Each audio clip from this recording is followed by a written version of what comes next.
PT Dian Swasta Tika Sentosa Tbk bersiap melepas kembali saham hasil pembelian kembali ke pasar modal.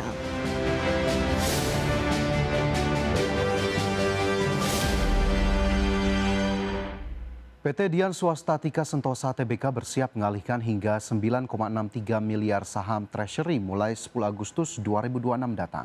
Langkah aksi korporasi ini dilakukan dalam rangka memenuhi ketentuan Otoritas Jasa Keuangan terkait batas waktu pengalihan saham buyback. PT Dian Swasta Tika Sentosa Tbk bersiap melepas kembali saham hasil pembelian kembali ke pasar modal. Emiten berkode DSSA ini akan mengalihkan sebanyak-banyaknya 9,63 miliar saham treasury atau setara maksimal 5% dari seluruh saham diterbitkan. Aksi korporasi ini dilakukan untuk memenuhi aturan OJK yang mewajibkan pengalihan saham buyback paling lambat 3 tahun setelah periode pembelian kembali selesai.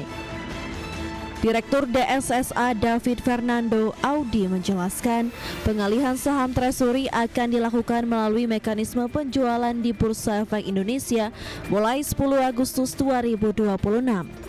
Perseroan telah menunjuk PT Sinarmas Sekuritas sebagai anggota bursa yang bertugas memfasilitasi transaksi tersebut, di mana pelaksanaan aksi korporasi ini tidak memerlukan persetujuan RUPS dan akan mengacu pada penetapan harga sesuai peraturan yang berlaku. Penjualan ini merupakan kelanjutan dari program buyback yang telah diselesaikan perseroan sejak September 2023 lalu. Pasca buyback tahun 2023, perseroan telah melakukan 2 kali aksi pemecahan nilai nominal saham yakni rasio 1:10 pada tahun 2024 dan 1:25 pada tahun 2026. Hingga 13 Juli 2026, perseroan telah merealisasikan pengalihan setara 620,37 juta saham pasca penyesuaian stock split, sehingga masih menyisakan 37,9 miliar saham treasury. Adapun pergerakan harga saham DSSA merespon positif rencana ini dengan melonjak 12,14% ke level Rp970 per saham pada penutupan perdagangan Kamis. Berbagai sumber, IDX Channel. Menteri Keuangan Purbaya Yudi Sadewa mengumumkan utang kereta cepat Wush akan diambil alih Kementerian Keuangan melalui Special Mission Vehicle atau badan usaha milik negara khusus di bawah Kementerian Keuangan. Purbaya menjelaskan dengan skema tersebut nantinya tidak langsung membebani anggaran pendapatan dan belanja negara meski infrastrukturnya telah dikelola oleh pemerintah.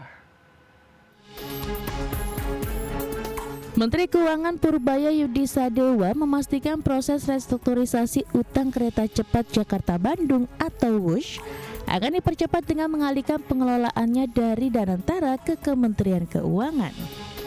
Menurut Purbaya, proses pengalihan tersebut ditargetkan rampung pada pertengahan September 2026. Purbaya menegaskan pengalihan pengelolaan utang Wush tidak akan membebani anggaran pendapatan dan belanja negara, sebab nantinya aset dan pengelolaan PT Kereta Cepat Indonesia China atau KCIC akan ditangani melalui salah satu Special Mission Vehicle milik Kemenkyu seperti PT Sarana Multi Infrastruktur.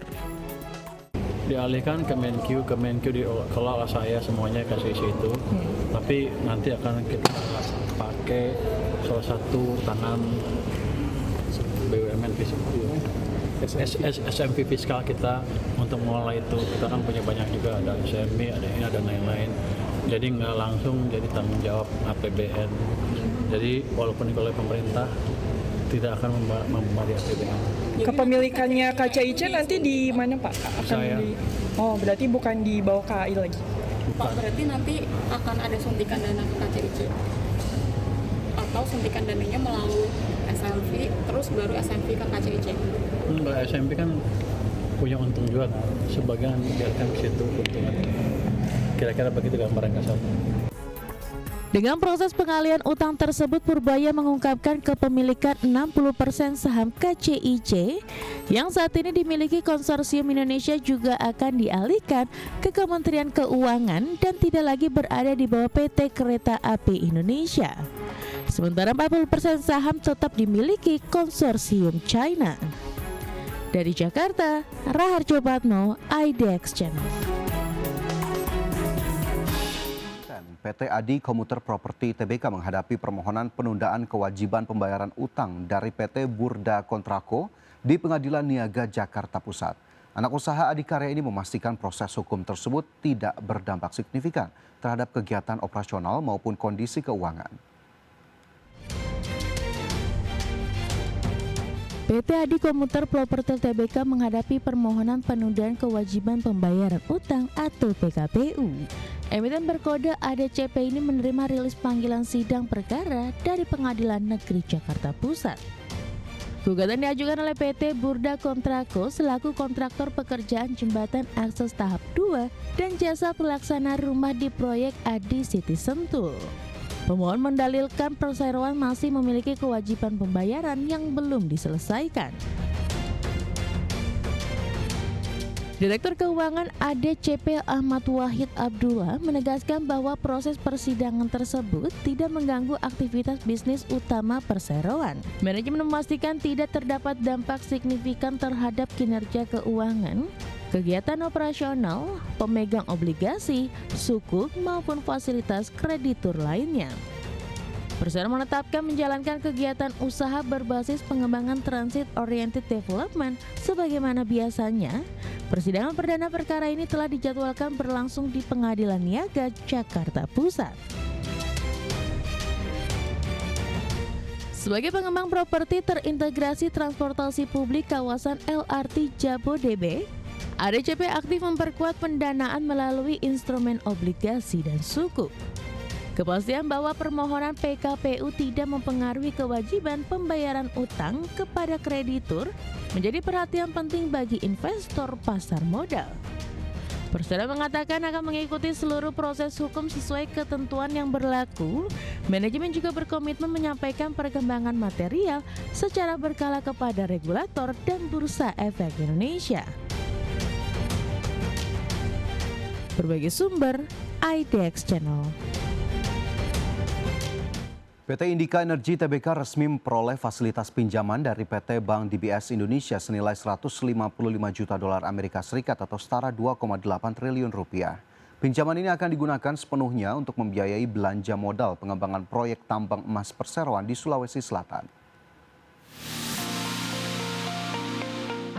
PT Indika Energi Tbk mengamankan pendanaan baru untuk memperkuat portofolio bisnis non-batu bara. Emiten berkode INDI ini bersama sejumlah anak usahanya menaikkan perjanjian fasilitas pinjaman senilai 155 juta dolar Amerika Serikat atau setara dengan 2,8 triliun rupiah dengan PT Bank DBS Indonesia.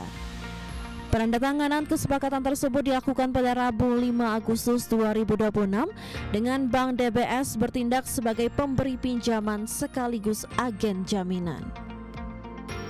Sekretaris Perusahaan Indi Adi Pramono menjelaskan seluruh dana pinjaman dialokasikan untuk belanja modal proyek tambang emas di Sulawesi Selatan. Proyek tersebut dikembangkan melalui anak usaha perseroan yaitu PT Masimdo Dwi Area.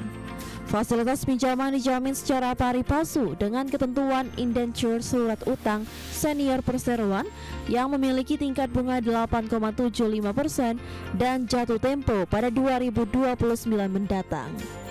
Adapun skema pendanaan ini dipastikan memperkuat fleksibilitas struktur modal perseroan. Langkah penarikan fasilitas pinjaman emas ini menjadi bagian dari strategi percepatan transisi energi perseroan. Manajemen berkomitmen memperluas diversifikasi usaha dari sektor pertambangan batu bara menuju komoditas mineral kritis dan sektor berkelanjutan. Strategi bisnis ini diharapkan mampu mendongkrak nilai tambah perseroan dalam jangka panjang. Adapun keterbukaan informasi ini sekaligus memberikan kepastian arah ekspansi bagi para pemegang saham di bursa. Berbagai sumber, IDX Channel.